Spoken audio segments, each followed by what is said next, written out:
સાગર કાંઠે ઘોઘાના દરિયામાં જ્યારે એક પછી એક મોટા મોટા જહાજોની હાર નીકળી, મોખડાજી ગોહિલ રાજી થઈ ગયા કે આટલા જહાજો આપણા દરિયેથી નીકળે તો એનો આપણને કરવેરો કેટલો મળશે, દાણ કેટલું મળશે, અત્યારની ભાષામાં કીધું તો ટેક્સ કેટલું મળશે. ત્યારે માણસોએ કીધું કે એના દાણ ન લેવાય, ઈ જહાજના કાં તો કે ઈ તો દિલ્હીના બાદશાહના જહાજ છે. મોખડાજી ગોહિલે કીધું દિલ્હીનો બાદશાહ હોય કે ગમે ત્યાંનો હોય, પણ મોખડા ગોહિલ થી મોટો બાદશાહ જગતના ચોકમાં બીજો કોઈ ન હોઈ શકે. અને એ ખબર પડી દિલ્હીમાં બાદશાહ ને આવ્યો ફોજ લઈને, પણ મોખડો ઉઠ્યો એ જી મામલે તે દીવોલો સાહ પામી ગયો ત્રાગ.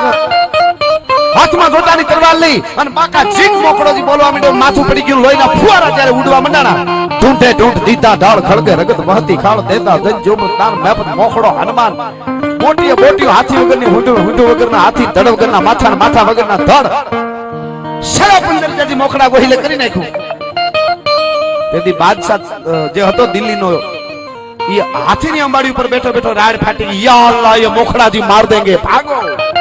મોખડો ઉઠ્યો એ જે મામલે તે દીવલો સાખ પાવી ગયો ત્રાગ. એને ખેડી યુદ્ધ મજનું લાંબી અને ખદડ પર માતડની ખાબી.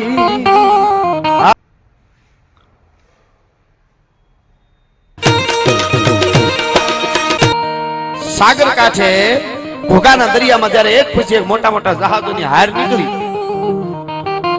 મોખડાજી ગોહિલ રાજી થઈ ગયા કે આટલા જહાજો આપણા દરિયેથી નીકળે તો એનો આપણને કરવેરો કેટલો મળશે, દાણ કેટલું મળશે, અત્યારની ભાષામાં કીધું તો ટેક્સ કેટલું મળશે.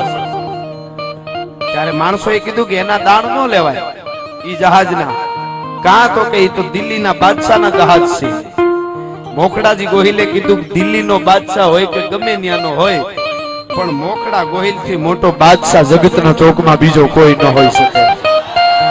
અને એ ખબર પડી દિલ્હીમાં બાદશાહ ને આવ્યો ફોજ લઈને, પણ મોખડો ઉઠ્યો એ જી મામલે તે દીવલો સાહ પામી ગયો ત્રાગ. હાથમાં જોટાની તલવાર લઈ અને બાકા ચીક મોખડોજી બોલવા માંડ્યો, માથું પડી ગયું, લોહીના ફુવારા જ્યારે ઉડવા માંડાણા. ઢૂંઢે ઢૂંઢ દીધા ઢાળ ખળગે રગત વહતી ખાળ દેતા ધન જોમ તાર મેપત મોખડો હનુમાન. મોટીએ મોટીઓ હાથી વગરની હુંડો વગરના હાથી, ધડ વગરના માથા, માથા વગરના ધડ. 15.5 જેથી મોખડા ગોહિલે કરી નાખ્યું. તેથી બાદશાહ જે હતો દિલ્હીનો, એ હાથીની અંબાડી ઉપર બેઠો બેઠો રાડ ફાટી, યા અલ્લાહ ये મોખડાજી માર દેંગે, ભાગો.